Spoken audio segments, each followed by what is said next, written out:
Hello friends, వర్షాలు తగ్గాయి. మా ఊళ్ళో అయితే తగ్గాయి. కృష్ణమ్మ శాంతించిందనమాట, గంగమ్మ తల్లి. సో ఈ 2 days భారీ వర్షాల వల్ల ఇంట్లోనే ఉండి ఉండి బోర్ కొట్టేసింది. సో నిన్నైతే వర్షం లేదు కాబట్టి బయటికి అలా సరదాగా వెళ్ళామన్నమాట. ఎక్కడికి అనుకుంటున్నారా? సరిపోదా శనివారం మూవీకి.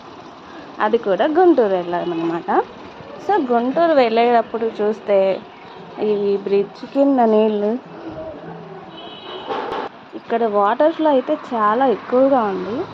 సో సరదాగా అలా వీడియో షూట్ చేశానమాట.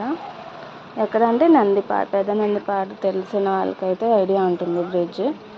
సో బాగా ఇన్ని నీళ్ళు అసలు ఉండవు యాక్చువల్గా అయితే. చాలా బాగా అనిపించింది అనమాట చూస్తుంటే. So video తీశానమాట. మీ అందరికి కూడా చూపించినట్టు ఉంటుంది కదా. వీడియో నచ్చితే లైక్ చేయండి, ప్లీజ్ సబ్స్క్రైబ్.